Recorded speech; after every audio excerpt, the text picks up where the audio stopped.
Gustave Flaubert, L'éducation sentimentale. Première partie. Chapitre 1. Le 15 septembre 1840, vers 6 heures du matin, la ville de Montereau, près de Partir, fumait à gros tourbillons devant le quai Saint-Bernard. Des gens arrivaient hors d'haleine, des barriques, des câbles, des corbeilles de linge gênaient la circulation. Les matelots ne répondaient à personne, on se heurtait, les colis montaient entre les deux tambours et le tapage s'absorbait dans le bruissement de la vapeur qui, s'échappant par des plaques de tôle, enveloppait tout d'une nuée blanchâtre, tandis que la cloche, en avant, tintait sans discontinuer. Enfin, le navire partit, et les deux berges, peuplées de magasins, de chantiers et d'usines, filèrent, comme deux larges rubans que l'on déroule. Un jeune homme de 18 ans, à longs cheveux et qui tenait un album sous son bras, restait auprès du gouvernail, immobile. À travers le brouillard, il contemplait des cloches, des édifices dont il ne savait pas les noms, puis il embrassa dans un dernier coup d'œil l'île Saint-Louis, la Cité, Notre-Dame, et bientôt Paris disparaissant, il poussa un grand soupir. Monsieur Frédéric Moreau, nouvellement reçu bachelier, s'en retournait à Nogent-sur-Seine, où il devait languir pendant 2 mois avant d'aller faire son droit. Sa mère, avec la somme indispensable, l'avait envoyé au Havre voir un oncle dont elle espérait pour lui l'héritage. Il en était revenu la veille seulement et il se dédommageait de ne pouvoir séjourner dans la capitale en regagnant sa province par la route la plus longue. Le tumulte s'apaisait. Tous avaient pris leur place, quelques-uns debout se chauffaient autour de la machine et la cheminée crachait avec un râle lent et rythmique son panache de fumée noire. Des gouttelettes de rosée coulaient sur les cuivres, le pont tremblait sous une petite vibration intérieure et les 2 roues, tournant rapidement, battaient l'eau. La rivière était bordée par des grèves de sable. On rencontrait des trains de bois qui se mettaient à onduler sous le remous des vagues, ou bien, dans un bateau sans voile, un homme assis pêchait. Puis les brumes errantes se fondirent, le soleil parut, la colline qui suivait à droite le cours de la Seine peu à peu s'abaissa, et il en surgit une autre, plus proche, sur la rive opposée. Des arbres la couronnaient parmi des maisons basses couvertes de toits à l'italienne. Elles avaient des jardins en pente que divisaient des murs neufs, des grilles de fer, des gazons, des serres chaudes et des vases de géranium espacés régulièrement sur des terrasses où l'on pouvait s'accouder. Plus d'un, en apercevant ces coquettes résidences, si tranquilles, enviait d'en être le propriétaire pour vivre là jusqu'à la fin de ses jours, avec un bon billard, une chaloupe, une femme ou quelque autre rêve. Le plaisir tout nouveau d'une excursion maritime facilitait les épanchements. Déjà les farceurs commençaient leurs plaisanteries. Beaucoup chantaient, on était gai. Ils se versaient des petits verres. Frédéric pensait à la chambre qu'il occuperait là-bas, au plan d'un drame, à des sujets de tableaux, à des passions futures. Il trouvait que le bonheur mérité par l'excellence de son âme tardait à venir. Il se déclama des vers mélancoliques. Il marchait sur le pont à pas rapides. Il s'avança jusqu'au bout du côté de la cloche et dans un cercle de passagers et de matelots, il vit un monsieur qui contait des galanteries à une paysanne tout en lui maniant la croix d'or qu'elle portait sur la poitrine. C'était un gaillard d'une 40aine d'années, à cheveux crépus. Sa taille robuste emplissait une jaquette de velours noir. 2 émeraudes brillaient à sa chemise de batiste et son large pantalon blanc tombait sur d'étranges bottes rouges en cuir de Russie, rehaussées de dessins bleus. La présence de Frédéric ne le dérangea pas. Il se tourna vers lui plusieurs fois en l'interpellant par des clins d'œil. Ensuite, il offrit des cigares à tous ceux qui l'entouraient. Mais, ennuyé de cette compagnie, sans doute, il alla se mettre plus loin. Frédéric le suivit. La conversation roula d'abord sur les différentes espèces de tabac, puis tout naturellement sur les femmes. Le monsieur en bottes rouges donna des conseils au jeune homme. Il exposait des théories, narrait des anecdotes, se citait lui-même en exemple, débitant tout cela d'un ton paterne, avec une ingénuité de corruption divertissante. Il était républicain. Il avait voyagé, Il connaissait l'intérieur des théâtres, des restaurants, des journaux et tous les artistes célèbres qu'il appelait familièrement par leur prénom. Frédéric lui confia bientôt ses projets, il les encouragea. Mais il s'interrompit pour observer le tuyau de la cheminée, puis il marmotta vite un long calcul afin de savoir combien chaque coup de piston à tant de fois par minute devait, etc. Et la somme trouvée, il admira beaucoup le paysage. Il se disait heureux d'être échappé aux affaires. Frédéric éprouvait un certain respect pour lui, et il ne résista pas à l'envie de savoir son nom. L'inconnu répondit tout d'une haleine « Jacques Arnoux, propriétaire de l'art industriel, boulevard Montmartre ». Un domestique ayant un galon d'or à la casquette vint lui dire « Si monsieur voulait descendre, mademoiselle pleure ». Il disparut. L'art industriel était un établissement hybride comprenant un journal de peinture et un magasin de tableaux. Frédéric avait vu ce titre-là plusieurs fois à l'étalage du libraire de son pays natal sur d'immenses prospectus où le nom de Jacques Arnoux se développait magistralement. Le soleil dardait d'aplomb en faisant reluire les gabillots de fer autour des mâts, les plaques du bastingage et la surface de l'eau. Elle se coupait à la proue en 2 sillons qui se déroulaient jusqu'au bord des prairies. À chaque détour de la rivière, on retrouvait le même rideau de peupliers pâles. La campagne était toute vide. Il y avait dans le ciel de petits nuages blancs arrêtés, et l'ennui, vaguement répandu, semblait alanguir la marche du bateau et rendre l'aspect des voyageurs plus insignifiant encore. À part quelques bourgeois aux premières, c'étaient des ouvriers, des gens de boutique avec leurs femmes et leurs enfants. Comme on avait coutume alors de se vêtir sordidement en voyage, presque tous portaient de vieilles calottes grecques ou des chapeaux d'étain, de maigres habits noirs râpés par le frottement du bureau ou des redingotes ouvrant la capsule de leurs boutons pour avoir trop servi au magasin.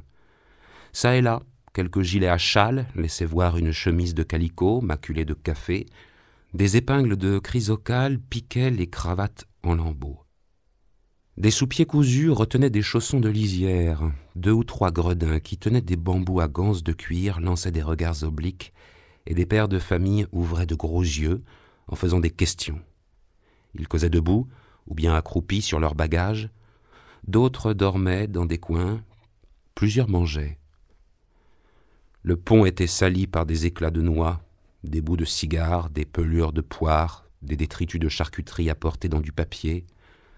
3 ébénistes en blouse stationnaient devant la cantine. Un joueur de harpe en haillons se reposait, accoudé sur son instrument. On entendait par intervalles le bruit du charbon de terre dans le fourneau, un éclat de voix, un rire, et le capitaine sur la passerelle marchait d'un tambour à l'autre sans s'arrêter. Frédéric, pour rejoindre sa place, poussa la grille des premières, dérangea 2 chasseurs avec leurs chiens. Ce fut comme une apparition. Elle était assise, au milieu du banc, toute seule, ou du moins, il ne distingua personne dans l'éblouissement que lui envoyèrent ses yeux.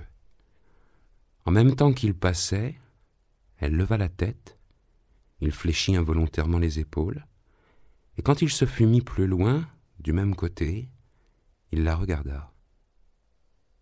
Elle avait un large chapeau de paille avec des rubans roses qui palpitaient au vent derrière elle. Ses bandeaux noirs, contournant la pointe de ses grands sourcils, descendaient très bas et semblaient presser amoureusement l'ovale de sa figure. Sa robe de mousseline claire, tachetée de petits pois, se répandait à plis nombreux. Elle était en train de broder quelque chose, et son nez droit, son menton, toute sa personne se découpait sur le fond de l'air bleu. Comme elle gardait la même attitude, il fit plusieurs tours de droite et de gauche pour dissimuler sa manœuvre, puis il se planta tout près de son ombrelle posée contre le banc, et il affectait d'observer une chaloupe sur la rivière. Jamais il n'avait vu cette splendeur de sa peau brune, la séduction de sa taille, ni cette finesse des doigts que la lumière traversait. Il considérait son panier à ouvrage avec ébahissement comme une chose extraordinaire. Quels étaient son nom, sa demeure, sa vie, son passé? Il souhaitait connaître les meubles de sa chambre, toutes les robes qu'elle avait portées, les gens qu'elle fréquentait, et le désir de la possession physique même disparaissait sous une envie plus profonde, dans une curiosité douloureuse qui n'avait pas de limite. Une négresse coiffée d'un foulard se présenta, en tenant par la main une petite fille, déjà grande. L'enfant dont les yeux roulaient des larmes venait de s'éveiller. Elle la prit sur ses genoux. Mademoiselle n'était pas sage, quoiqu'elle eût 7 ans bientôt. Sa mère ne l'aimerait plus. On lui pardonnait trop ses caprices. Et Frédéric se réjouissait d'entendre ces choses, comme s'il eût fait une découverte, une acquisition. Il la supposait d'origine andalouse, créole peut-être. Elle avait ramené des îles cette négresse avec elle. Cependant, un long châle à bandes violettes était placé derrière son dos sur le bordage de cuivre. Elle avait dû, bien des fois au milieu de la mer, durant les soirs humides, en envelopper sa taille, s'en couvrir les pieds, dormir dedans. Mais entraîné par les franges, il glissait peu à peu, il allait tomber dans l'eau. Frédéric fit un bond et le rattrapa. Elle lui dit « Je vous remercie, monsieur. » Leurs yeux se rencontrèrent. « Ma femme, es-tu prête ?» cria le sieur Arnoux apparaissant dans le capot de l'escalier. Mademoiselle Marthe courut vers lui et cramponnée à son cou, elle tirait ses moustaches. Les sons d'une harpe retentirent, elle voulut voir la musique, et bientôt le joueur d'instruments, amené par la négresse, entra dans les premières. Arnoux le reconnut pour un ancien modèle, il le tutoya, ce qui surprit les assistants. Enfin le harpiste rejeta ses longs cheveux derrière ses épaules, étendit les bras et se mit à jouer. C'était une romance orientale où il était question de poignards, de fleurs et d'étoiles. L'homme en haillons chantait cela d'une voix mordante. Les battements de la machine coupaient la mélodie à fausse mesure, il pinçait plus fort. Les cordes vibraient et leur son métallique semblait exhaler des sanglots et comme la plainte d'un amour orgueilleux et vaincu. Des deux côtés de la rivière, des bois s'inclinaient jusqu'au bord de l'eau. Un courant d'air frais passait. Madame Arnoux regardait au loin d'une manière vague. Quand la musique s'arrêta, elle remua les paupières plusieurs fois, comme si elle sortait d'un songe. Le harpiste s'approcha d'eux, humblement. Pendant qu'Arnoux cherchait de la monnaie, Frédéric allongea vers la casquette sa main fermée et l'ouvrant avec pudeur, il y déposa 1 louis d'or. Ce n'était pas la vanité qui le poussait à faire cette aumône devant elle, mais une pensée de bénédiction où il l'associait, un mouvement de cœur presque religieux. Arnoux, en lui montrant le chemin, l'engagea cordialement à descendre. Frédéric affirma qu'il venait de déjeuner. Il se mourait de faim, au contraire, et il ne possédait plus 1 centime au fond de sa bourse. Ensuite, il songea qu'il avait bien le droit, comme un autre, de se tenir dans la chambre. Autour des tables rondes, des bourgeois mangeaient, un garçon de café circulait, monsieur et madame Arnoux étaient dans le fond, à droite. Il s'assit sur la longue banquette de velours, ayant ramassé un journal qui se trouvait là. Ils devaient, à Montereau, prendre la diligence de Châlons. Leur voyage en Suisse durerait 1 mois. Madame Arnoux blâma son mari de sa faiblesse pour son enfant. Il chuchota dans son oreille, une graciosité sans doute car elle sourit.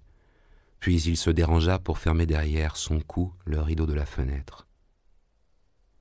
Le plafond bas et tout blanc rabattait une lumière crue.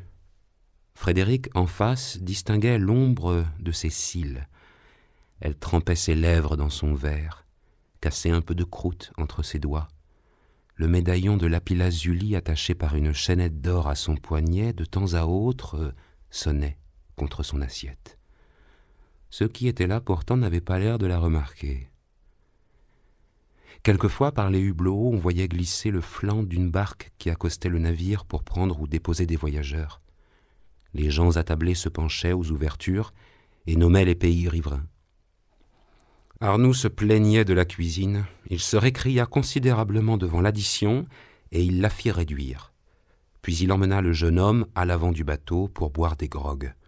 Mais Frédéric s'en retourna bientôt sous la tente où madame Arnoux était revenue. Elle lisait un mince volume à couverture grise. Les 2 coins de sa bouche se relevaient par moments et un éclair de plaisir illuminait son front. Il jalousa celui qui avait inventé ces choses dont elle paraissait occupée. Plus il la contemplait, plus il sentait entre elle et lui se creuser des abîmes. Il songeait qu'il faudrait la quitter tout à l'heure, irrévocablement, sans en avoir arraché une parole, sans lui laisser même un souvenir. Une plaine s'étendait à droite. À gauche, un herbage allait doucement rejoindre une colline où l'on apercevait des vignobles, des noyers, un moulin dans la verdure et des petits chemins au-delà formant des zigzags sur la roche blanche qui touchait au bord du ciel. Quel bonheur de monter côte à côte, le bras autour de sa taille, pendant que sa robe balayait les feuilles jaunies en écoutant sa voix sous le rayonnement de ses yeux. Le bateau pouvait s'arrêter, il n'avait qu'à descendre, et cette chose bien simple n'était pas plus facile cependant que de remuer le soleil. Un peu plus loin, on découvrit un château, à toit pointu, avec des tourelles carrées. Un parterre de fleurs s'étalait devant sa façade et des avenues s'enfonçaient comme des voûtes noires sous les hauts tilleuls. Il se la figura passant au bord des charmilles. À ce moment, une jeune dame et un jeune homme se montrèrent sur le perron, entre les caisses d'orangers, puis tout disparut. La petite fille jouait autour de lui. Frédéric voulut la baiser, elle se cacha derrière sa bonne. Sa mère la gronda de n'être pas aimable pour le monsieur qui avait sauvé son châle. Était-ce une ouverture indirecte ? Va-t-elle enfin me parler ? Se demandait-il. Le temps pressait. Comment obtenir une invitation chez Arnoux ? Et il n'imagina rien de mieux que de lui faire remarquer la couleur de l'automne en ajoutant « Voilà bientôt l'hiver, la saison des bals et des dîners. » Mais Arnoux était tout occupé de ses bagages. La côte de Surville apparut, les deux ponts se rapprochaient, on longea une corderie, ensuite une rangée de maisons basses. Il y avait en dessous des marmites de goudron, des éclats de bois, et des gamins couraient sur le sable en faisant la roue. Frédéric reconnut un homme avec un gilet à manches. Il lui cria « Dépêche-toi !» On arrivait. Il chercha péniblement Arnoux dans la foule des passagers et l'autre répondit en lui serrant la main « Au plaisir, cher monsieur ». Quand il fut sur le quai, Frédéric se retourna. Elle était près du gouvernail, debout. Il lui envoya un regard où il avait tâché de mettre toute son âme. Comme s'il n'eût rien fait, elle demeura immobile. Puis, sans égard aux salutations de son domestique, « Pourquoi n'as-tu pas amené la voiture jusqu'ici » Le bonhomme s'excusait. « Quel maladroit ! Et donne-moi de l'argent. » Et il alla manger dans une auberge. Un quart d'heure après, il eut envie d'entrer comme par hasard dans la cour des diligences. Il la verrait encore peut-être. À quoi bon, se dit-il. Et l'américaine l'emporta. Les deux chevaux n'appartenaient pas à sa mère, elle avait emprunté celui de M. Chambrillon, le receveur, pour l'atteler auprès du sien. Isidore, parti la veille, s'était reposé à Bray jusqu'au soir et avait couché à Montereau, si bien que les bêtes rafraîchies trottaient lestement. Des champs moissonnés se prolongeaient à n'en plus finir.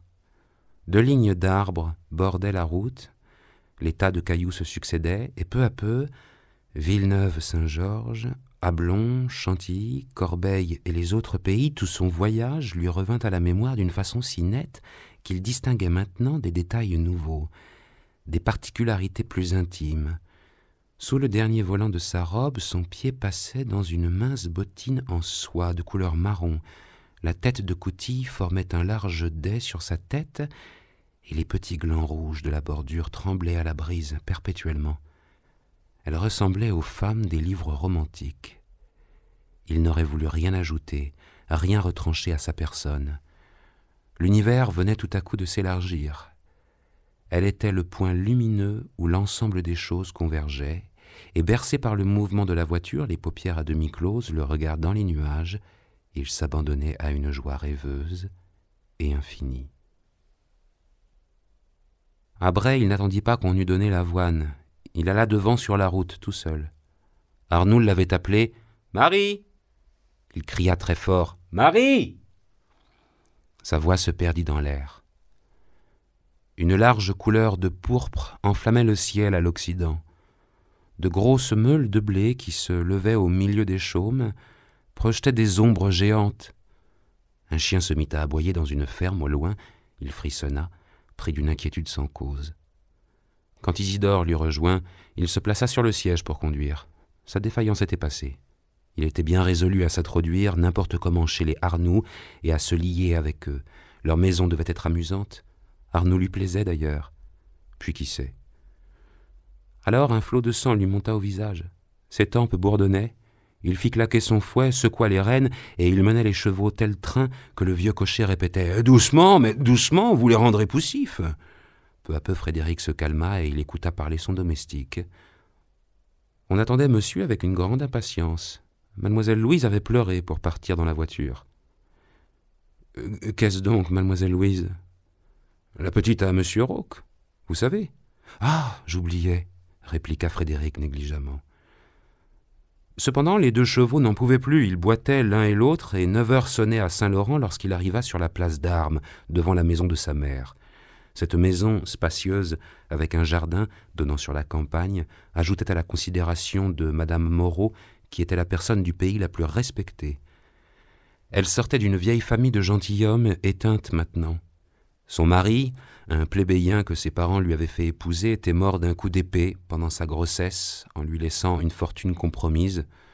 Elle recevait 3 fois la semaine et donnait de temps à autre un beau dîner, mais le nombre des bougies était calculé d'avance, et elle attendait impatiemment ses fermages. Cette gêne dissimulée comme un vice la rendait sérieuse. Cependant, sa vertu s'exerçait sans étalage de pruderie, sans aigreur. Ses moindres charités semblaient de grandes aumônes. On la consultait sur le choix des domestiques, l'éducation des jeunes filles, l'art des confitures, et Monseigneur descendait chez elle dans ses tournées épiscopales. Madame Moreau nourrissait une haute ambition pour son fils. Elle n'aimait pas à entendre blâmer le gouvernement par une sorte de prudence anticipée. Il aurait besoin de protection d'abord, puis, grâce à ses moyens, il deviendrait conseiller d'État, ambassadeur, ministre. Ses triomphes au collège de Sens légitimaient cet orgueil. Il avait remporté le prix d'honneur. Quand il entra dans le salon, tous se levèrent à grand bruit. On l'embrassa, et avec les fauteuils et les chaises, on fit un large demi-cercle autour de la cheminée. M. Gamblin lui demanda immédiatement son opinion sur Madame Lafarge. Ce procès, la fureur de l'époque ne manqua pas d'amener une discussion violente. Madame Moreau l'arrêta, au regret toutefois de M. Gamblin.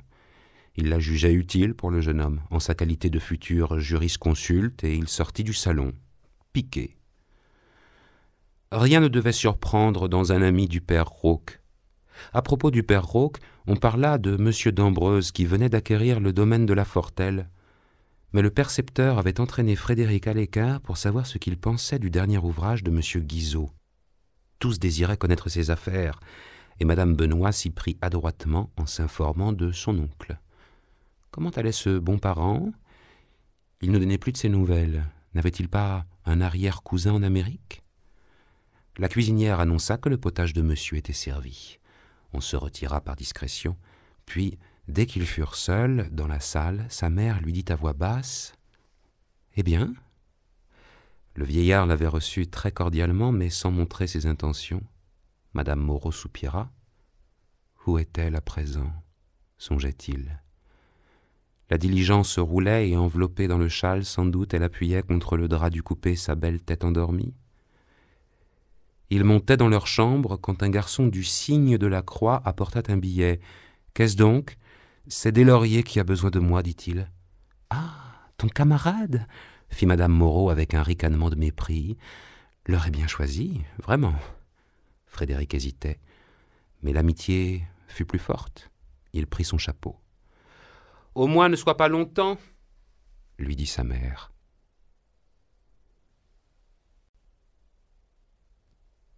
Chapitre 2.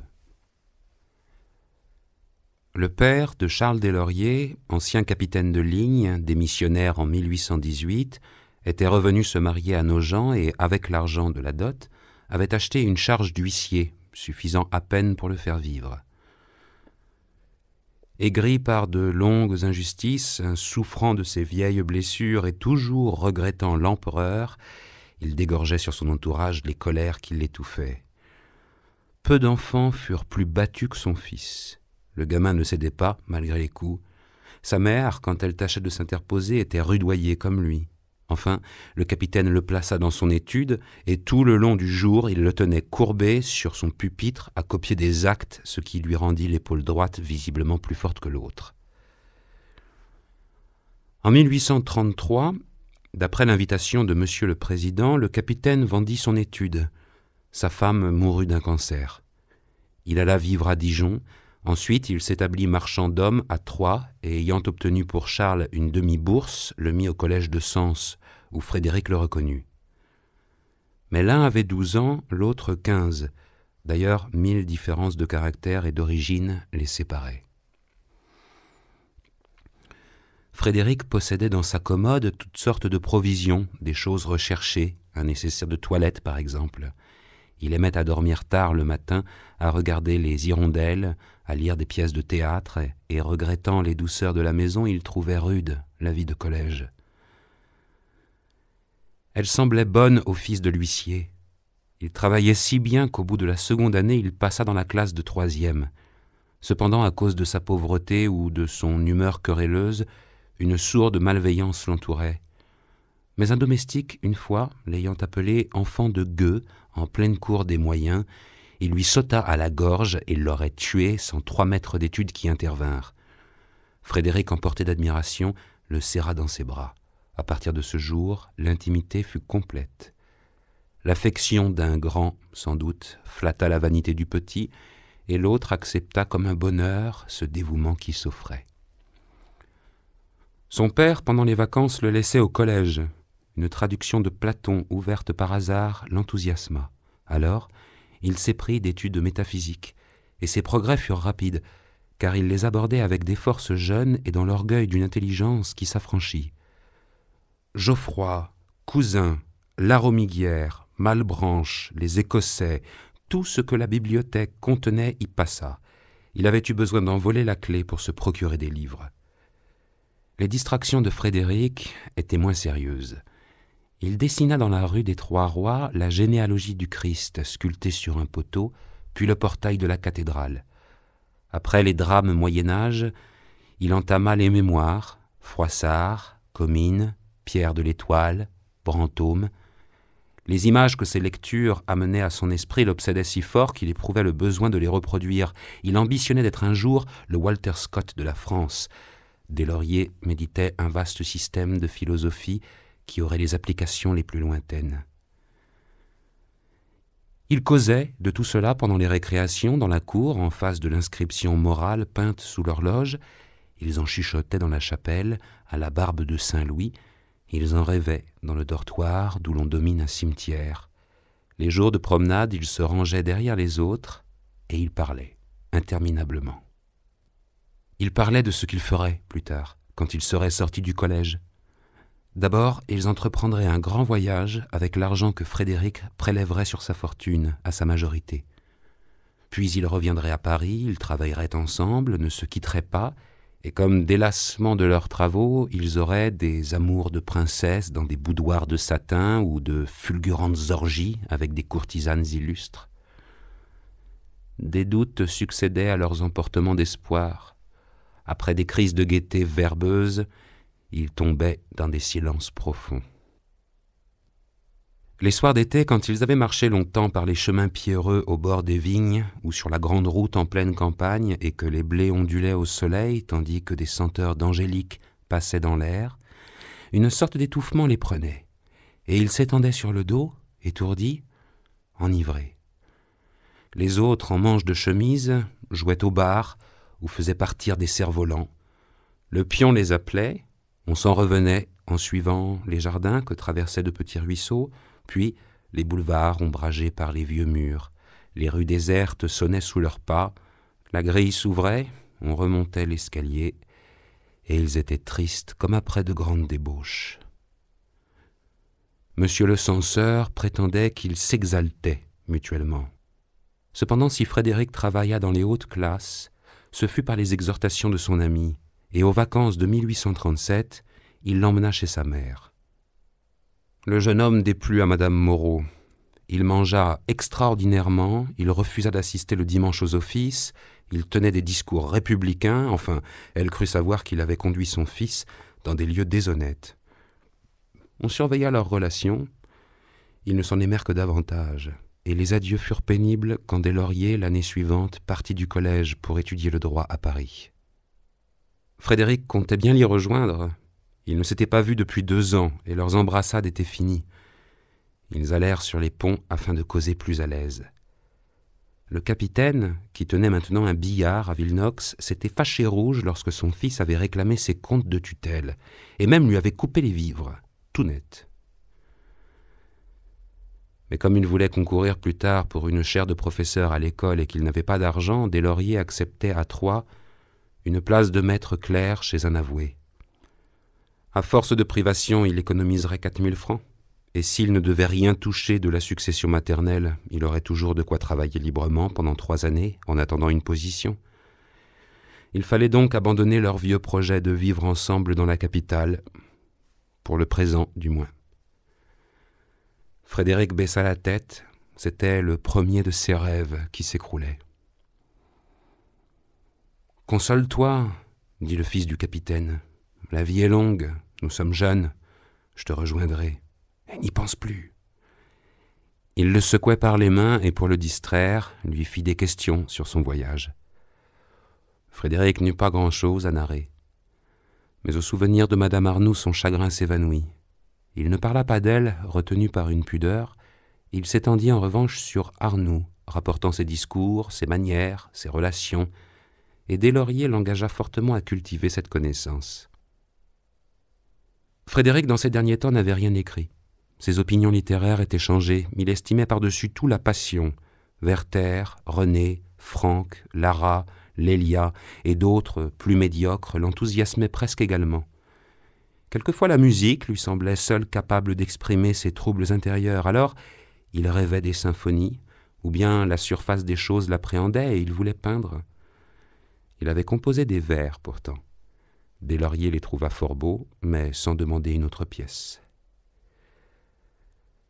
Quant à lui, il ne donnait plus dans la métaphysique. L'économie sociale et la Révolution française le préoccupaient. C'était à présent un grand diable de 22 ans, maigre, avec une large bouche, l'air résolu. Il portait ce soir-là un mauvais paletot de lastingue et ses souliers étaient blancs de poussière, car il avait fait la route de Villenox à pied, exprès pour voir Frédéric. Isidore les aborda. Madame priait monsieur de revenir, et craignant qu'il n'eût froid, elle lui envoyait son manteau. « Reste donc, » dit Deslauriers, et ils continuèrent à se promener d'un bout à l'autre des 2 ponts qui s'appuyaient sur l'île étroite formée par le canal et la rivière.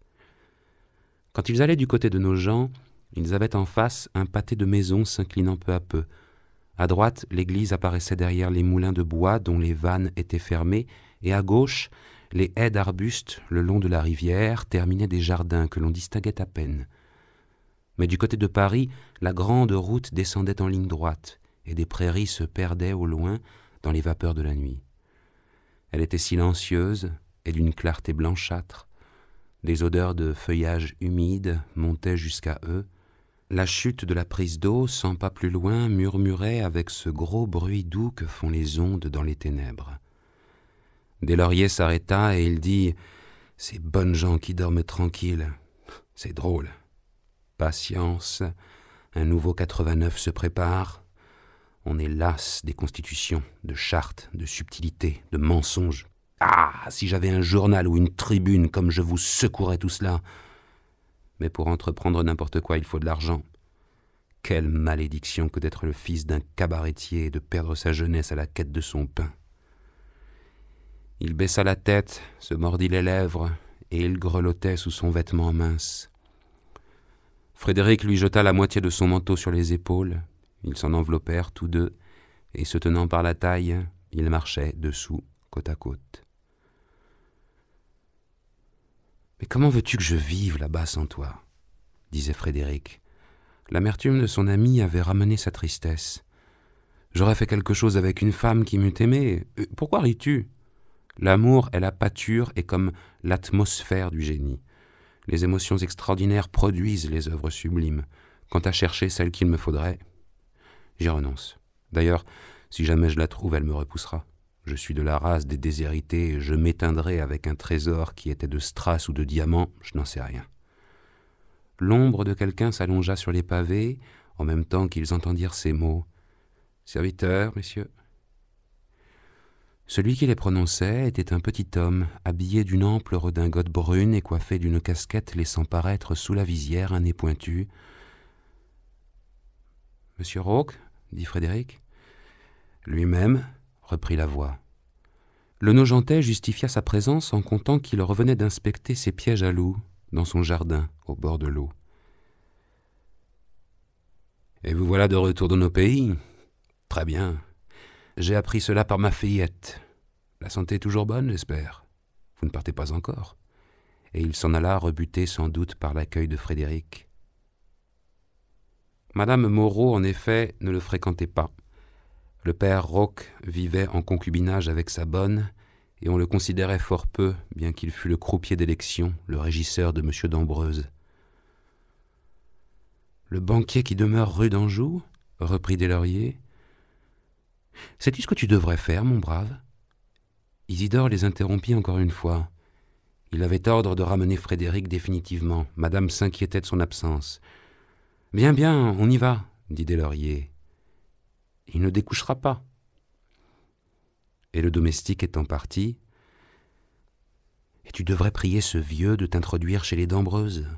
Rien n'est utile comme de fréquenter une maison riche. Puisque tu as un habit noir et des gants blancs, profites-en. Il faut que tu ailles dans ce monde-là. Tu m'y mèneras plus tard. Un homme à millions, pense donc, arrange-toi pour lui plaire, et à sa femme aussi, deviens son amant. » Frédéric se récriait. « Mais je te dis là des choses classiques, il me semble. Rappelle-toi Rastignac dans la Comédie humaine. Tu réussiras, j'en suis sûr. » Frédéric avait tant de confiance en Deslauriers qu'il se sentit ébranlé. Et oubliant Madame Arnoux, ou la comprenant dans la prédiction faite sur l'autre, il ne put s'empêcher de sourire. Le clerc ajouta « Dernier conseil, passe tes examens, un titre est toujours bon. Et lâche-moi franchement tes poètes catholiques et sataniques aussi avancés en philosophie qu'on l'était au XIIe siècle. Ton désespoir est bête. De très grands particuliers ont eu des commencements plus difficiles, à commencer par Mirabeau. D'ailleurs, notre séparation ne sera pas si longue. Je ferai rendre gorge à mon filou de père. Ah, il est temps que je me retourne. Adieu. As-tu 100 sous pour que je paye mon dîner ?» Frédéric lui donna 10 francs, le reste de la somme prise le matin à Isidore. Cependant, à 20 toises des ponts, sur la rive gauche, une lumière brillait dans la lucarne d'une maison basse. Deslauriers l'aperçut, alors il dit emphatiquement, tout en retirant son chapeau, « Vénus, reine des cieux, serviteur. Mais la pénurie est la mère de la sagesse, nous a-t-on assez calomniés pour ça, miséricorde ?» Cette allusion à une aventure commune les mit en joie. Il riait très haut dans les rues. Puis, ayant soldé sa dépense à l'auberge, Deslauriers reconduisit Frédéric jusqu'au carrefour de l'Hôtel-Dieu, et après une longue étreinte, les deux amis se séparèrent. Chapitre 3. 2 mois plus tard, Frédéric, débarqué un matin rue Coq-Héron, songea immédiatement à faire sa grande visite. Le hasard l'avait servi. Le père Rauque était venu lui apporter un rouleau de papier en le priant de les remettre lui-même chez M. d'Ambreuse, et il accompagnait l'envoi d'un billet décacheté où il présentait son jeune compatriote. Madame Moreau parut surprise de cette démarche. Frédéric dissimula le plaisir qu'elle lui causait. M. d'Ambreuse s'appelait de son vrai nom le comte d'Ambreuse, mais dès 1825, abandonnant peu à peu sa noblesse et son parti, il s'est tourné vers l'industrie. Et l'oreille dans tous les bureaux, la main dans toutes les entreprises, à l'affût des bonnes occasions, subtil comme un grec et laborieux comme un auvergnat, il avait amassé une fortune que l'on disait considérable. De plus, il était officier de la Légion d'honneur, membre du Conseil général de l'Aube, député, pair de France un de ses jours. Complaisant du reste, il fatiguait le ministre par ses demandes continuelles de secours, de croix, de bureaux de tabac, et dans ses bouderies contre le pouvoir, il inclinait au centre-gauche. Sa femme, la jolie Madame d'Ambreuse, que citaient les journaux de mode, présidait les assemblées de charité. En cajolant les duchesses, elle apaisait les rancunes du noble faubourg et laissait croire que M. d'Ambreuse pouvait encore se repentir et rendre des services. Le jeune homme était troublé en allant chez eux. « J'aurais mieux fait de prendre mon habit. On m'invitera sans doute au bal pour la semaine prochaine. Que va-t-on me dire ? L'aplomb lui revint en songeant que M. d'Ambreuse n'était qu'un bourgeois, et il sauta gaillardement de son cabriolet sur le trottoir de la rue d'Anjou. Quand il eut poussé une des deux portes cochères, il traversa la cour, gravit le perron et entra dans un vestibule pavé en marbre de couleur. Un double escalier droit avec un tapis rouge à baguettes de cuivre s'appuyait contre les hautes murailles en stuc luisant. Il y avait au bas des marches un bananier dont les feuilles larges retombaient sur le velours de la rampe. Deux candélabres de bronze tenaient des globes de porcelaine suspendus à des chaînettes. Les soupiraux des calorifères béants exhalaient un air lourd, et l'on n'entendait que le tic-tac d'une grande horloge dressée à l'autre bout du vestibule, sous une panoplie. Un timbre sonna. Un valet parut et introduisit Frédéric dans une petite pièce où l'on distinguait deux coffres-forts avec des casiers remplis de cartons. M. d'Ambreuse écrivait au milieu sur un bureau à cylindre. Il parcourut la lettre du père Rauque, ouvrit avec son canif la toile qui enfermait les papiers et les examina. De loin, à cause de sa taille mince, il pouvait sembler jeune encore.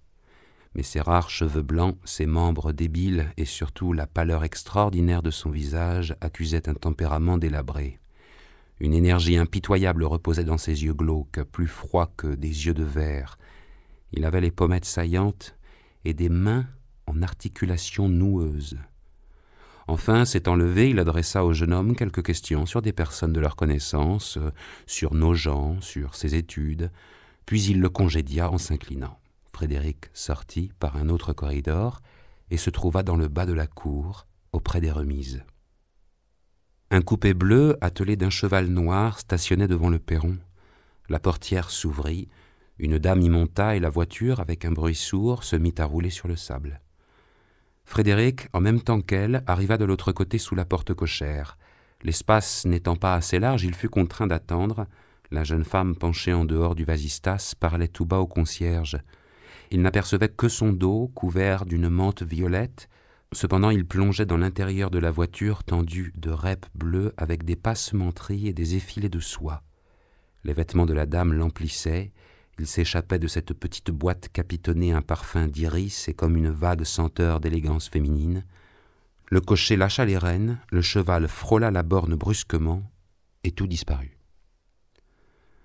Frédéric s'en revint à pied en suivant les boulevards. Il regrettait de n'avoir pu distinguer Madame d'Ambreuse. Un peu plus haut que la rue Montmartre, un embarras de voitures lui fit tourner la tête et de l'autre côté, en face, il lut, sur une plaque de marbre, « Jacques Arnoux ». Comment n'avait-il pas songé à elle plus tôt? La faute venait de Deslauriers et il s'avança vers la boutique. Il n'entra pas, cependant, il attendit qu'elle parût. Les hautes glaces transparentes offraient au regard, dans une disposition habile, des statuettes, des dessins, des gravures, des catalogues, des numéros de l'art industriel, et les prix de l'abonnement étaient répétés sur la porte que décoraient à son milieu les initiales de l'éditeur. On apercevait contre les murs de grands tableaux dont le vernis brillait, puis dans le fond, deux bahuts chargés de porcelaine, de bronze, de curiosités alléchantes. Un petit escalier les séparait, fermé dans le haut par une portière de moquette, et un lustre en vieux saxe. Un tapis vert sur le plancher avec une table en marqueterie donnait à cet intérieur plutôt l'apparence d'un salon que d'une boutique. Frédéric faisait semblant d'examiner les dessins. Après des hésitations infinies, il entra. Un employé souleva la portière et répondit que monsieur ne serait pas au magasin avant 5 heures, mais si la commission pouvait se transmettre. « Non, je reviendrai », répliqua doucement Frédéric. Les jours suivants furent employés à se chercher un logement, et il se décida pour une chambre au second étage dans un hôtel garni, rue Saint-Hyacinthe. En portant sous son bras un buvard tout neuf, il se rendit à l'ouverture des cours. 300 jeunes gens, nu-tête, emplissaient un amphithéâtre où un vieillard en robe rouge dissertait d'une voix monotone. Des plumes grinçaient sur le papier. Il retrouvait dans cette salle l'odeur poussiéreuse des classes, une chair de forme pareille, le même ennui. Pendant 15 jours, il y retourna, mais on n'était pas encore à l'article 3 qu'il avait lâché le code civil et il abandonna les instituts à la summa divisio personarum. Les joies qu'il s'était promises n'arrivaient pas, et quand il eut épuisé un cabinet de lecture, parcouru les collections du Louvre et plusieurs fois de suite été au spectacle, il tomba dans un désœuvrement sans fond. 1000 choses nouvelles ajoutées à sa tristesse. Il lui fallait compter son linge et subir le concierge, rustre à tournure d'infirmier, qui venait le matin retaper son lit en sentant l'alcool et en grommelant. Son appartement orné d'une pendule d'albâtre lui déplaisait. Les cloisons étaient minces, il entendait les étudiants faire du punch, rire, chanter. Las de cette solitude, il rechercha un de ses anciens camarades, nommé Baptiste Martinon, et il le découvrit dans une pension bourgeoise de la rue Saint-Jacques, bûchant sa procédure devant un feu de charbon de terre. En face de lui, une femme en robe d'indienne reprisait des chaussettes. Martinon était ce qu'on appelle un fort bel homme, grand, joufflu, la physionomie régulière et des yeux bleuâtres à fleur de tête. Son père, un gros cultivateur, le destinait à la magistrature, et voulant déjà paraître sérieux, il portait sa barbe taillée en collier. Comme les ennuis de Frédéric n'avaient point de cause raisonnable et qu'il ne pouvait arguer d'aucun malheur, Martinon ne comprit rien à ses lamentations sur l'existence. Lui, il allait tous les matins à l'école, se promenait ensuite dans le Luxembourg, prenait le soir sa demi-tasse de café, et avec 1500 francs par an et l'amour de cette ouvrière, il se trouvait parfaitement heureux. « Quel bonheur !» exclama intérieurement Frédéric. Il avait fait à l'école une autre connaissance, celle de M. de Sizy, enfant de grande famille et qui semblait une demoiselle à la gentillesse de ses manières. M. de Sizy s'occupait de dessin, aimait le gothique. Plusieurs fois ils allèrent ensemble admirer la Sainte-Chapelle et Notre-Dame, mais la distinction du jeune patricien recouvrait une intelligence des plus pauvres. Tout le surprenait, il riait beaucoup à la moindre plaisanterie et montrait une ingénuité si complète que Frédéric le prit d'abord pour un farceur et, finalement, le considéra comme un nigaud. Les épanchements n'étaient donc possibles avec personne, et il attendait toujours l'invitation des Dambreuses. Au jour de l'an, il leur envoya des cartes de visite, mais il n'en reçut aucune. Il était retourné à l'art industriel. Il y retourna une 3e fois, et il vit enfin Arnoux, qui se disputait au milieu de 5 à 6 personnes, et répondit à peine à son salut. Frédéric en fut blessé. Il n'en chercha pas moins comment parvenir jusqu'à elle. Il eut d'abord l'idée de se présenter souvent pour marchander des tableaux. Puis il songea à glisser dans la boîte du journal quelques articles très forts, ce qui amènerait des relations. Peut-être valait-il mieux courir droit au but, déclarer son amour. Alors, il composa une lettre de 12 pages, pleine de mouvements lyriques et d'apostrophes, mais il la déchira et ne fit rien, ne tenta rien, immobilisé par la peur de l'insuccès. Au-dessus de la boutique d'Arnoux, il y avait au premier étage 3 fenêtres éclairées chaque soir. Des ombres circulaient par derrière, une surtout. C'était la sienne, et il se dérangeait de très loin pour regarder ces fenêtres et contempler cette ombre. Une négresse qu'il croisa un jour dans les Tuileries tenant une petite fille par la main lui rappela la négresse de Madame Arnoux. Elle devait y venir, comme les autres. Toutes les fois qu'il traversait les Tuileries, son cœur battait espérant la rencontrer. Les jours de soleil, il continuait sa promenade jusqu'au bout des Champs-Élysées. Des femmes, nonchalamment assises dans des calèches et dont les voiles flottaient au vent, défilaient près de lui au pas ferme de leurs chevaux avec un balancement insensible qui faisait craquer les cuirs vernis. Les voitures devenaient plus nombreuses, et se ralentissant à partir du rond-point, elles occupaient toute la voie. Les crinières étaient près des crinières, les lanternes près des lanternes. Les étriers d'acier, les gourmettes d'argent, les boucles de cuivre jetaient çà et là des points lumineux entre les culottes courtes, les gants blancs et les fourrures qui retombaient sur le blason des portières. Il se sentait comme perdu dans un monde lointain. Ses yeux erraient sur les têtes féminines et de vagues ressemblances amenaient à sa mémoire Madame Arnoux. Il se la figurait au milieu des autres, dans un de ces petits coupés pareils aux coupés de Madame d'Ambreuse. Mais le soleil se couchait, et le vent froid soulevait des tourbillons de poussière. Les cochers baissaient le menton dans leurs cravates, les roues se mettaient à tourner, plus vite, le macadam grinçait et tous les équipages descendaient au grand trot, la longue avenue en se frôlant, se dépassant, s'écartant les uns des autres, puis, sur la place de la Concorde, se dispersaient. Derrière les Tuileries, le ciel prenait la teinte des ardoises. Les arbres du jardin formaient de masses énormes, violacées par le sommet. Les becs de gaz s'allumaient et la Seine, verdâtre dans toute son étendue, se déchirait en moire d'argent contre les piles des ponts. Il allait dîner, moyennant 43 sols le cachet, dans un restaurant, rue de la Harpe. Il regardait avec dédain le vieux comptoir d'acajou, les serviettes tachées, l'argenterie crasseuse et les chapeaux suspendus contre la muraille. Ceux qui l'entouraient étaient des étudiants comme lui. Ils causaient de leurs professeurs, de leurs maîtresses. Il s'inquiétait bien des professeurs. Est-ce qu'il avait une maîtresse ? Pour éviter leur joie, il arrivait le plus tard possible. Des restes de nourriture couvraient toutes les tables. Les 2 garçons, fatigués, dormaient dans des coins et une odeur de cuisine, de quinquet et de tabac emplissait la salle déserte. Puis il remontait lentement les rues, les réverbères se balançaient, en faisant trembler sur la boue de longs reflets jaunâtres. Des ombres glissaient au bord des trottoirs avec des parapluies, le pavé était gras, la brume tombait, il lui semblait que les ténèbres humides, l'enveloppant, descendaient indéfiniment dans son cœur.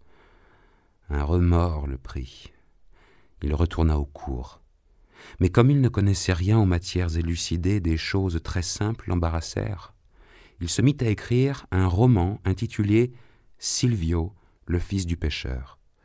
La chose se passait à Venise. Le héros, c'était lui-même, l'héroïne, Madame Arnoux. Elle s'appelait Antonia, et pour la voir, il assassinait plusieurs gentilshommes, brûlait une partie de la ville et chantait sous son balcon où palpitaient à la brise les rideaux en damas rouge du boulevard Montmartre. Les réminiscences trop nombreuses dont il s'aperçut le découragèrent. Il n'alla pas plus loin, et son désœuvrement redoubla. Alors il supplia Deslauriers de venir partager sa chambre. Il s'arrangerait pour vivre avec ses 2000 francs de pension. Tout valait mieux que cette existence intolérable.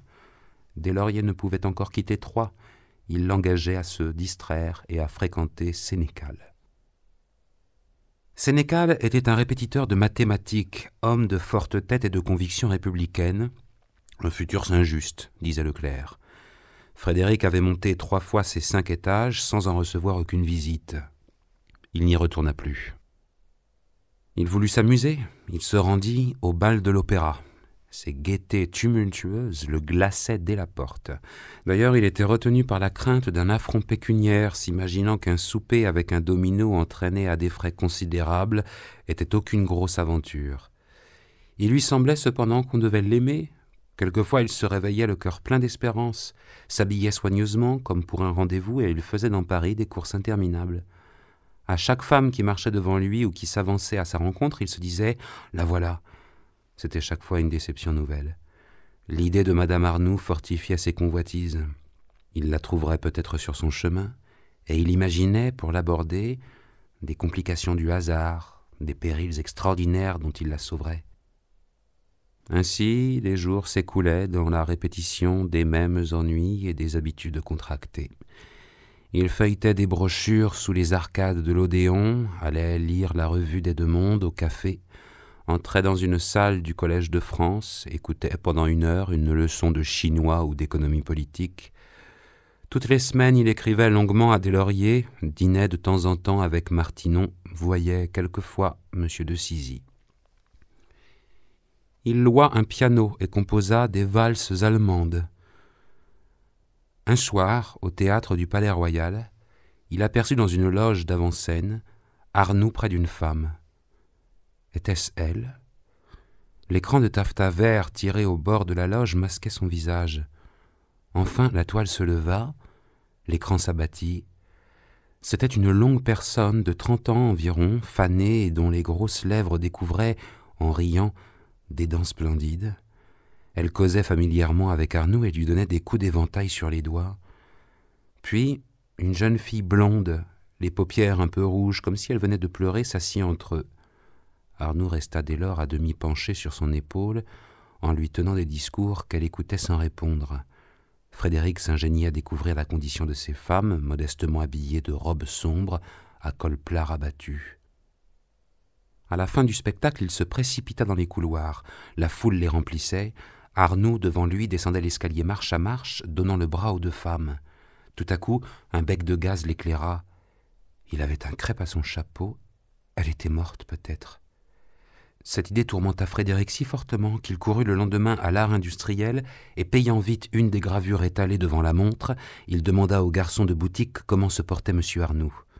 Le garçon répondit « Mais très bien ». Frédéric ajouta en pâlissant « Et madame ?»« Madame aussi ». Frédéric oublia d'emporter sa gravure. L'hiver se termina. Il fut moins triste au printemps, se mit à préparer son examen et, l'ayant subi d'une façon médiocre, partit ensuite pour Nogent. Il n'alla point à Troyes voir son ami afin d'éviter les observations de sa mère, puis à la rentrée il abandonna son logement et prit sur le quai Napoléon 2 pièces qu'il meubla. L'espoir d'une invitation chez les Dambreuses l'avait quitté, sa grande passion pour madame Arnoux commençait à s'éteindre.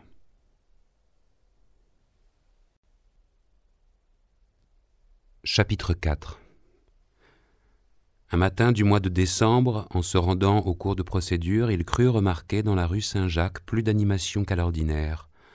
Les étudiants sortaient précipitamment des cafés ou par les fenêtres ouvertes, ils s'appelaient d'une maison à l'autre, les boutiquiers au milieu du trottoir regardaient d'un air inquiet, les volets se fermaient et quand il arriva dans la rue Soufflot, il aperçut un grand rassemblement autour du Panthéon. Des jeunes gens par bandes inégales de 5 à 12 se promenaient en se donnant le bras et abordaient les groupes plus considérables qui stationnaient çà et là. Au fond de la place, contre les grilles, des hommes en blouse péroraient, tandis que, le tricorne sur l'oreille et les mains derrière le dos, des sergents de ville erraient le long des murs en faisant sonner les dalles sous leurs fortes bottes. Tous avaient un air mystérieux, ébahis. On attendait quelque chose évidemment. Chacun retenait au bord des lèvres une interrogation. Frédéric se trouvait auprès d'un jeune homme blond, à figure avenante et portant moustache et barbiche, comme un raffiné du temps de Louis XIII. Il lui demanda la cause du désordre. « Je n'en sais rien, reprit l'autre, ni eux non plus, c'est leur mode à présent. Quelle bonne farce !» Et il éclata de rire. Les pétitions pour la réforme, que l'on faisait signer dans la garde nationale, jointes au recensement humain, d'autres événements encore amenaient depuis 6 mois dans Paris d'inexplicables attroupements, et même ils se renouvelaient si souvent que les journaux n'en parlaient plus. « Cela manque de galbe et de couleur, » continua le voisin de Frédéric, « le cuit de Messire que nous avons dégénéré. À la bonne époque de Loïs XIe, voire de Benjamin Constant, il y avait plus de mutinerie parmi les escoliers. Il est treuve pacifique comme mouton, bête comme cornichon, et idoine à estre épicier, parce que Dieu. Et voilà ce qu'on appelle la jeunesse des écoles. » Il écarta les bras largement, comme Frédéric Lemaître dans Robert Macaire. « Jeunesse des écoles, je te bénis !» Ensuite, apostrophant un chiffonnier qui remuait des écailles d'huîtres contre la borne d'un marchand de vin, « En fais-tu partie, toi, de la jeunesse des écoles ?» Le vieillard releva une face hideuse, où l'on distinguait au milieu d'une barbe grise un nez rouge et 2 yeux avinés stupides. « Non, tu me parais plutôt un de ces hommes à figure patibulaire que l'on voit dans divers groupes semant l'or à pleine main. Oh, sème, mon patriarche, sème, corromps-moi avec les trésors d'Albion. Are you English ? Je ne repousse pas les présents d'Artaxerxès. Causons un peu de l'union douanière. » Frédéric sentit quelqu'un lui toucher à l'épaule. Il se retourna. C'était Martinon, prodigieusement pâle. « Eh bien ?» fit-il en poussant un gros soupir. « Encore une émeute. » Il avait peur d'être compromis. Se lamentait. Des hommes en blouse, surtout, l'inquiétaient comme appartenant à des sociétés secrètes.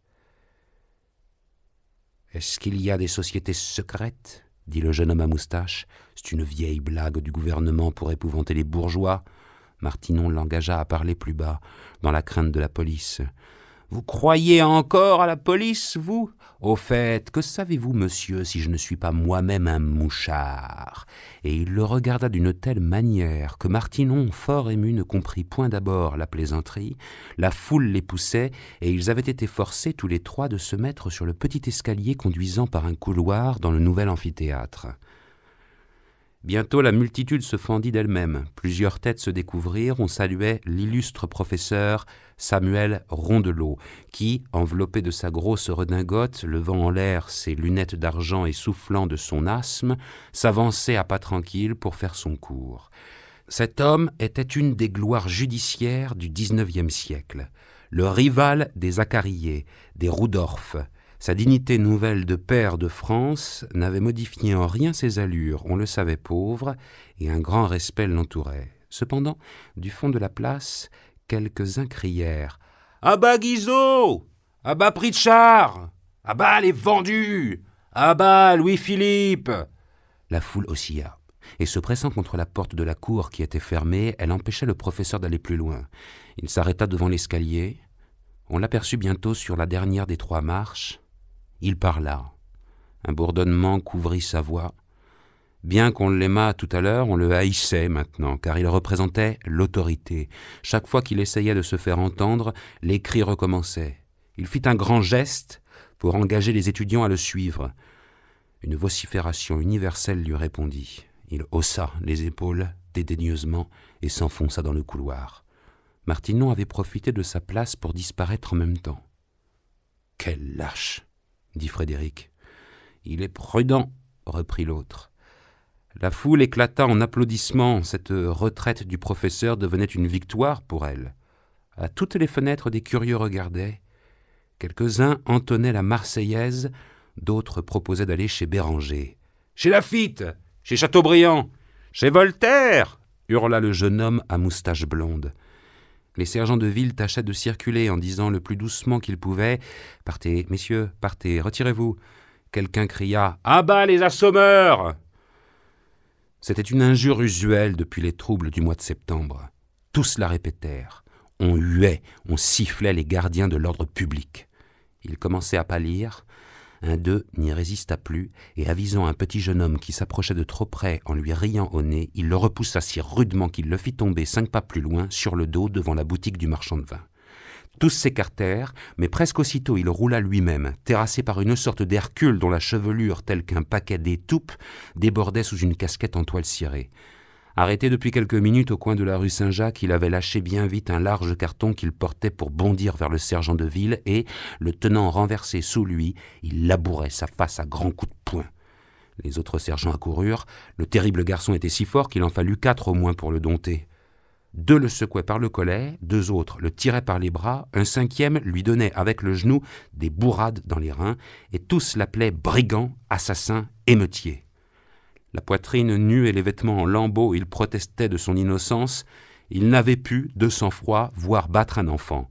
« Je m'appelle Dussartier, chez messieurs Valinsart frères, Dentelle et Nouveauté, rue de Cléry. »« Où est mon carton ? Je veux mon carton !» il répétait. « Dussartier, rue de Cléry, mon carton !» Il s'apaisa pourtant et d'un air stoïque se laissa conduire vers le poste de la rue des Cartes. Un flot de monde le suivit. Frédéric et le jeune homme à moustache marchaient immédiatement par derrière, pleins d'admiration pour le commis et révoltés contre la violence du pouvoir. À mesure que l'on avançait, la foule devenait moins grosse. Les sergents de ville, de temps à autre, se retournaient d'un air féroce, et les tapageurs n'ayant plus rien à faire, les curieux rien à voir, tous s'en allaient peu à peu. Des passants que l'on croisait considéraient Dussartier et se livraient tout haut à des commentaires outrageants. Une vieille femme sur sa porte s'écria même qu'il avait volé un pain. Cette injustice augmenta l'irritation des 2 amis. Enfin, on arriva devant le corps de garde. Il ne restait qu'une 20aine de personnes. La vue des soldats suffit pour les disperser. Frédéric et son camarade réclamèrent hardiment celui qu'on venait de mettre en prison. Le factionnaire les menaça, s'ils insistaient, de les y fourrer eux-mêmes. Ils demandèrent le chef du poste et déclinèrent leur nom avec leur qualité d'élève en droit, affirmant que le prisonnier était leur condisciple. On les fit entrer dans une pièce toute nue, où 4 bancs s'allongeaient contre les murs de plâtre enfumé. Au fond, un guichet s'ouvrit. Alors parut le robuste visage de Dussartier qui, dans le désordre de sa chevelure, avec ses petits yeux francs et son nez carré du bout, rappelait confusément la physionomie d'un bon chien. « Tu ne nous reconnais pas ?» dit Hussonnet. C'était le nom du jeune homme à moustache. « Mais, balbutia Dussartier. « Ne fais donc plus l'imbécile, reprit l'autre. On sait que tu es comme nous, élève en droit. » Malgré leur clignement de paupières, Dussartier ne devinait rien. Il parut se recueillir, puis tout à coup, « A-t-on trouvé mon carton ?» Frédéric leva les yeux, découragé. Hussonnet répliqua, « Ah, ton carton, où tu mets tes notes de cours ? Ouais, rassure-toi. » Ils redoublaient leur pantomime.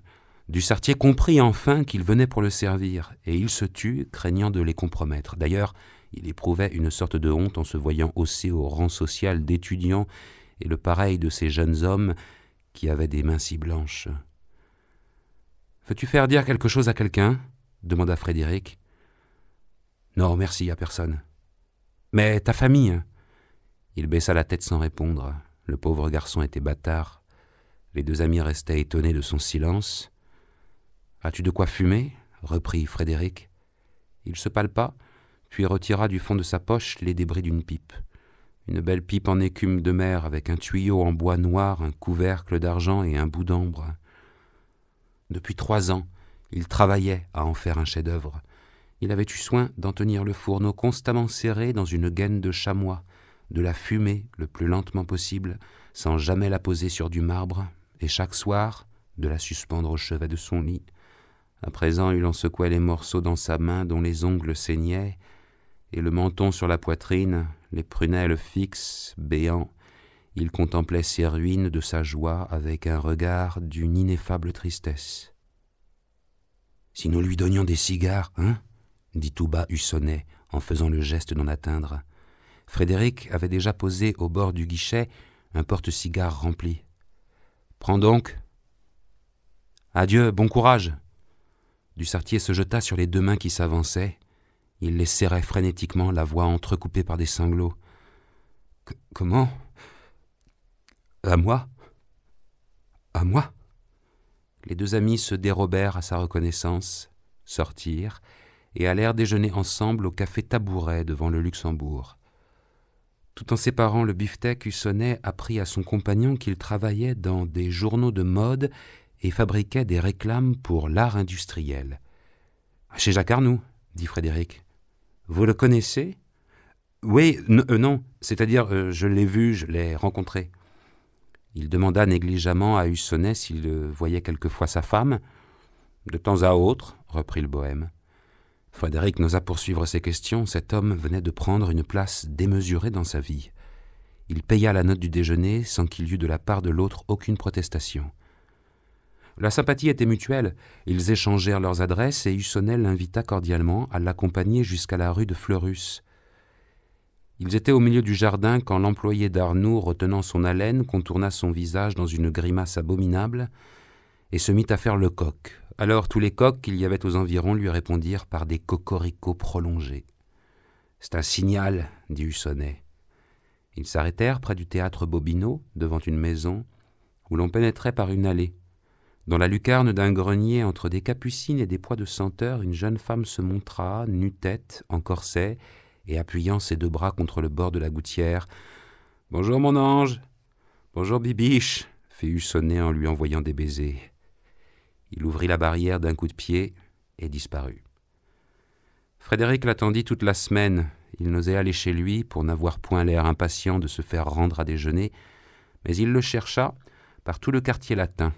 Il le rencontra un soir et l'emmena dans sa chambre sur le quai Napoléon. La causerie fut longue. Ils s'épanchèrent. Hussonnet ambitionnait la gloire et les profits du théâtre. Il collaborait à des vaudevilles non reçus avec des masses de plans, tournait le couplet. Il en chanta quelques-uns, puis, remarquant dans l'étagère un volume de Hugo et un autre de Lamartine, il se répandit en sarcasme sur l'école romantique. Ces poètes-là n'avaient ni bon sens ni correction et n'étaient pas français surtout. Il se vantait de savoir sa langue et épluchait les phrases les plus belles avec cette sévérité hargneuse, ce goût académique qui distingue les personnes d'humour folâtre quand elles abordent l'art sérieux. Frédéric fut blessé dans ses prédilections. Il avait envie de rompre. Pourquoi ne pas hasarder tout de suite le mot d'où son bonheur dépendait ? Il demanda au garçon de lettres s'il pouvait le présenter chez Arnoux. La chose était facile, et ils convinrent du jour suivant. Hussonnet manqua le rendez-vous. Il en manqua 3 autres. Un samedi, vers 4 heures, il apparut. Mais profitant de la voiture, il s'arrêta d'abord au Théâtre-Français pour avoir un coupon de loge. Il se fit descendre chez un tailleur, chez une couturière. Il écrivait des billets chez les concierges. Enfin, ils arrivèrent boulevard Montmartre. Frédéric traversa la boutique, monta l'escalier. Arnoux le reconnut dans la glace placée devant son bureau et, tout en continuant à écrire, lui tendit la main par-dessus l'épaule. 5 ou 6 personnes debout emplissaient l'appartement étroit qu'éclairait une seule fenêtre donnant sur la cour. Un canapé en damas de laine brune occupant au fond l'intérieur d'une alcôve entre 2 portières d'étoffe semblable. Sur la cheminée couverte de paperasses, il y avait une Vénus en bronze. 2 candélabres garnis de bougies roses la flanquaient parallèlement. À droite, près d'un cartonnier, un homme dans un fauteuil lisait le journal en gardant son chapeau sur sa tête. Les murailles disparaissaient sous des estampes et des tableaux, gravures précieuses ou esquisses de maîtres contemporains ornés de dédicaces qui témoignaient pour Jacques Arnoux de l'affection la plus sincère. « Cela va toujours bien ?» fit-il en se tournant vers Frédéric, et sans attendre sa réponse, il demanda bas à Hussonnet « Comment l'appelez-vous, votre ami ?»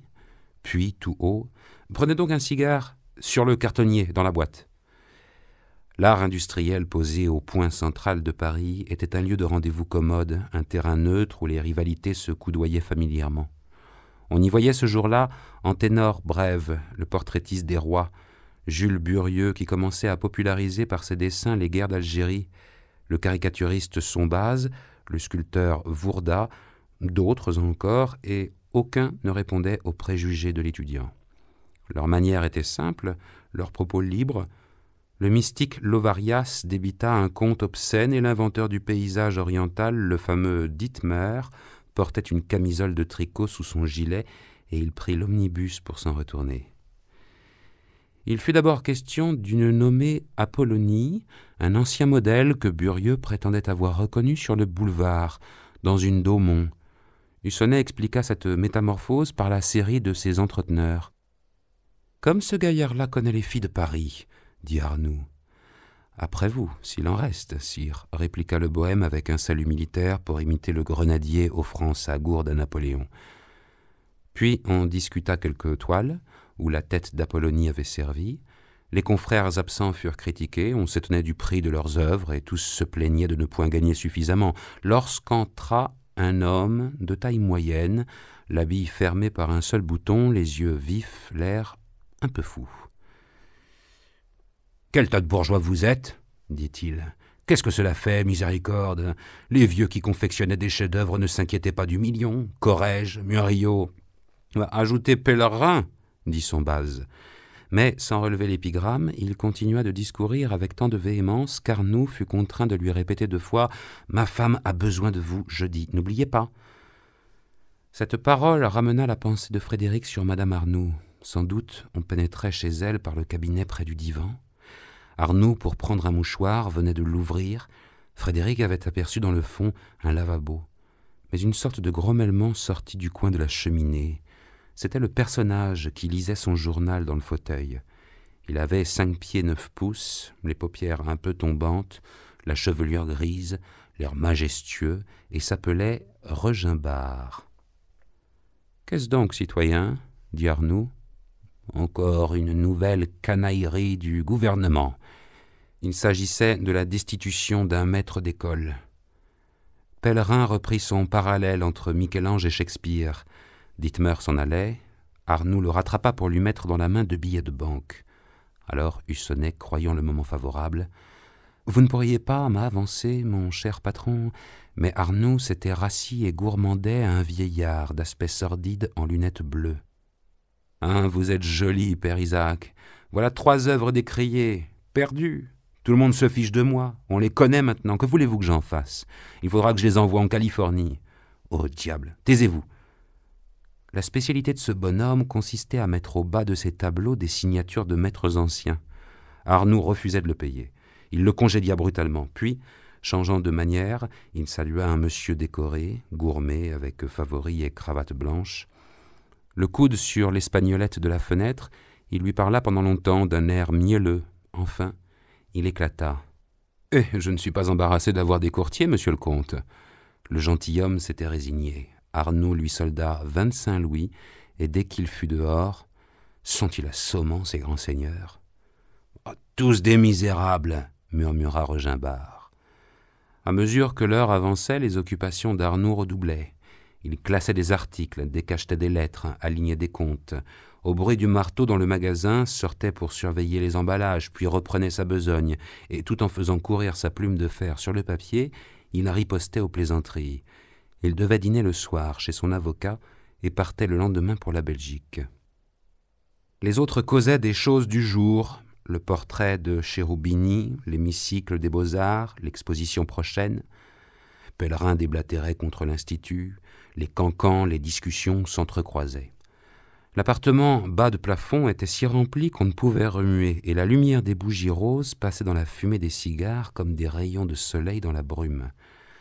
La porte près du divan s'ouvrit, et une grande femme mince entra avec des gestes brusques qui faisaient sonner sur sa robe en taffetas noir toutes les breloques de sa montre. C'était la femme entrevue l'été dernier au Palais Royal. Quelques-uns, l'appelant par son nom, échangèrent avec elle des poignées de main. Hussonnet avait enfin arraché une 50aine de francs. La pendule sonna 7 heures. Tous se retirèrent. Arnoux dit à Pellerin de rester et conduisit mademoiselle Vatnaz dans le cabinet. Frédéric n'entendait pas leurs paroles. Il chuchotait. Cependant, la voix féminine s'éleva. « Depuis 6 mois que l'affaire est faite, j'attends toujours. » Il y eut un long silence. Mademoiselle Vatnaz reparut. Arnoux lui avait encore promis quelque chose. « Oh, plus tard, nous verrons. »« Adieu, homme heureux, » dit-elle en s'en allant. Arnoux rentra vivement dans le cabinet, écrasa du cosmétique sur ses moustaches, haussa ses bretelles pour tendre ses sous-pieds, et tout en se lavant les mains, « Il me faudrait 2 dessus de porte à 250 la pièce, genre boucher. Est-ce convenu ?»« Soit, » dit l'artiste, devenu rouge. « Bon, et n'oubliez pas ma femme. » Frédéric accompagna Pellerin jusqu'au haut du faubourg Poissonnière et lui demanda la permission de venir le voir quelquefois, faveur qui fut accordée gracieusement. Pellerin lisait tous les ouvrages d'esthétique pour découvrir la véritable théorie du beau, convaincu, quand il l'aurait trouvé, de faire des chefs-d'œuvre. Il s'entourait de tous les auxiliaires imaginables, dessins, plâtres, modèles, gravures, et il cherchait, se rongeait. Il accusait le temps, ses nerfs, son atelier, sortait dans la rue pour rencontrer l'inspiration, tressaillait de l'avoir saisi, puis abandonnait son chef-d'œuvre et en rêvait une autre qui devait être plus belle. Ainsi tourmenté par des convoitises de gloire et perdant ses jours en discussion, croyant à 1000 niaiseries, au système, aux critiques, à l'importance d'un règlement ou d'une réforme en matière d'art, il n'avait à 50 ans encore produit que des ébauches. Son orgueil robuste l'empêchait de subir aucun découragement, mais il était toujours irrité et dans cette exaltation à la fois factice et naturelle qui constitue les comédiens. On remarquait en entrant chez lui 2 grands tableaux, où les premiers tons, posés çà et là, faisaient sur la toile blanche des taches de brun, de rouge et de bleu. Un réseau de lignes à la craie s'étendait par-dessus comme les mailles 20 fois reprises d'un filet. Il était même impossible d'y rien comprendre. Pellerin expliqua le sujet de ces 2 compositions en indiquant avec le pouce les parties qui manquaient. L'une devait représenter la démence de Nabuchodonosor, l'autre l'incendie de Rome par Néron. Frédéric les admira. Il admira des académies de femmes échevelées, des paysages où les troncs d'arbres tordus par la tempête foisonnaient et surtout des caprices à la plume, souvenirs de Callot, de Rembrandt ou de Goya, dont il ne connaissait pas les modèles. Pellerin n'estimait plus ses travaux de sa jeunesse. Maintenant, il était pour le grand style. Il dogmatisa sur Phidias et Winckelmann éloquemment. Les choses autour de lui renforçaient la puissance de sa parole. On voyait une tête de mort sur un prie-dieu, des yatagans, une robe de moine. Frédéric l'endossa. Quand il arrivait de bonne heure, il le surprenait dans son mauvais lit de sangle que cachait un lambeau de tapisserie, car Pellerin se couchait tard, fréquentant les théâtres avec assiduité. Il était servi par une vieille femme en haillons, dînait à la gargote et vivait sans maîtresse. Ses connaissances ramassées pêle-mêle rendaient ses paradoxes amusants. Sa haine contre le commun et le bourgeois débordait en sarcasme d'un lyrisme superbe, et il avait pour les maîtres une telle religion qu'elle le montait presque jusqu'à eux. Mais pourquoi ne parlait-il jamais de Madame Arnoux? Quant à son mari, tantôt il l'appelait un bon garçon, d'autres fois un charlatan. Frédéric attendait ses confidences. Un jour, en feuilletant un de ses cartons, il trouva dans le portrait d'une bohémienne quelque chose de mademoiselle Vatnaz, et comme cette personne l'intéressait, il voulut savoir sa position. Elle avait été, croyait Pèlerin, d'abord institutrice en province. Maintenant, elle donnait des leçons et tâchait d'écrire dans les petites feuilles. D'après ses manières avec Arnoux, on pouvait, selon Frédéric, la supposer sa maîtresse. « Ah, il en a d'autres !» Alors le jeune homme, en détournant son visage qui rougissait de honte sous l'infamie de sa pensée, ajouta d'un air crâne « Sa femme le lui rend sans doute. »« Pas du tout, elle est honnête. » Frédéric eut un remords et se montra plus assidu au journal. Les grandes lettres composant le nom d'Arnoux sur la plaque de marbre au haut de la boutique lui semblaient toutes particulières et grosses de signification comme une écriture sacrée. Le large trottoir descendant facilitait sa marche, la porte tournait presque d'elle-même, et la poignée, lisse au toucher, avait la douceur et comme l'intelligence d'une main dans la sienne. Insensiblement, il devint aussi ponctuel que Regimbar. Tous les jours, Regimbar s'asseyait au coin du feu dans son fauteuil, s'emparait du National, ne le quittait plus, et exprimait sa pensée par des exclamations ou de simples haussements d'épaules. De temps en temps, il s'essuyait le front avec son mouchoir de poche roulé en boudin et qu'il portait sur sa poitrine entre deux boutons de sa redingote verte. Il avait un pantalon à plis, des souliers-bottes, une cravate longue et son chapeau à bord retroussé le faisant reconnaître de loin dans les foules. À 8 heures du matin, il descendait des hauteurs de Montmartre pour prendre le vin blanc dans la rue Notre-Dame-des-Victoires. Son déjeuner, que suivaient plusieurs parties de billard, le conduisait jusqu'à 3 heures. Il se dirigeait alors vers le passage des Panoramas pour prendre l'absinthe. Après la séance chez Arnoux, il entrait à l'estaminet bordelais pour prendre le vermouth.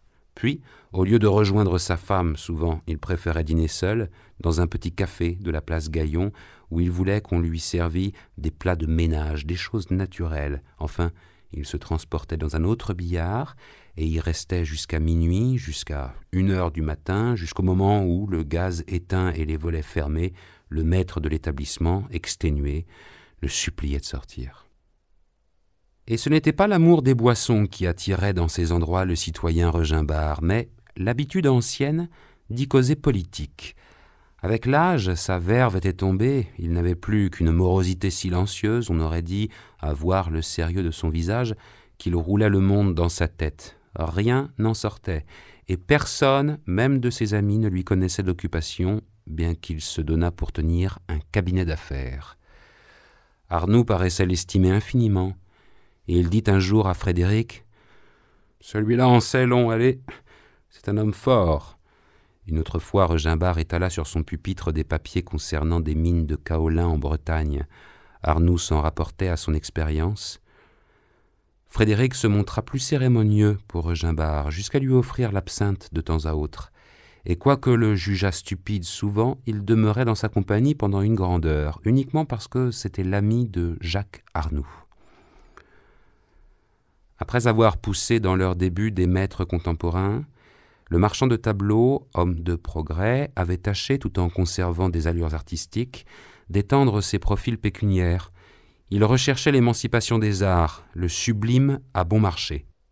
Toutes les industries du luxe parisien subirent son influence, qui fut bonne pour les petites choses et funeste pour les grandes.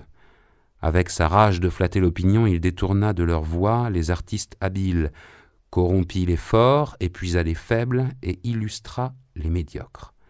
Il en disposait par ses relations et par sa revue. Les rapins ambitionnaient de voir leurs œuvres à sa vitrine et les tapissiers prenaient chez lui des modèles d'ameublement. Frédéric le considérait à la fois comme millionnaire, comme dilettante, comme homme d'action. Bien des choses, pourtant, l'étonnaient, car le sieur Arnoux était malicieux dans son commerce.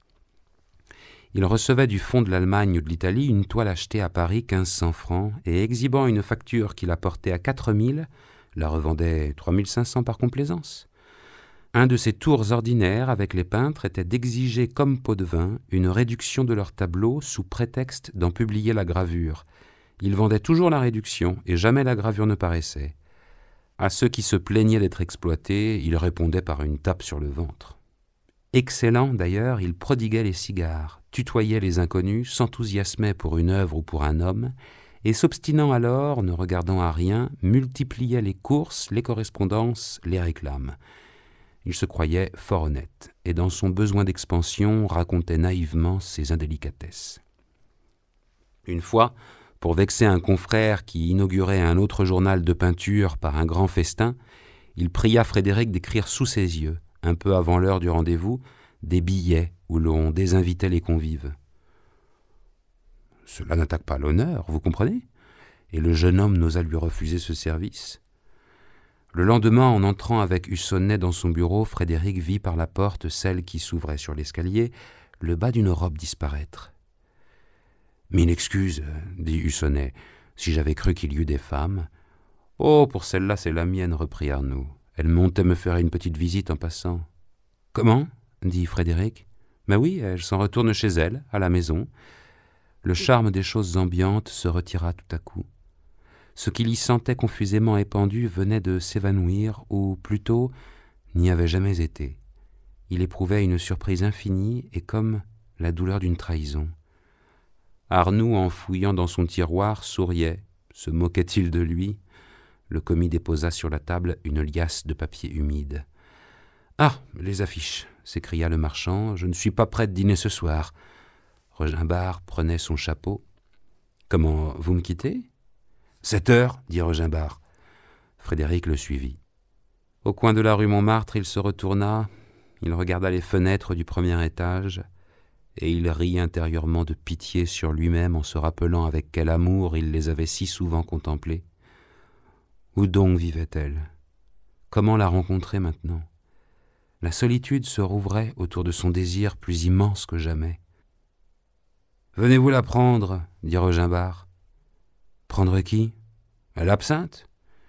Et, cédant à ses obsessions, Frédéric se laissa conduire à l'estaminet bordelais.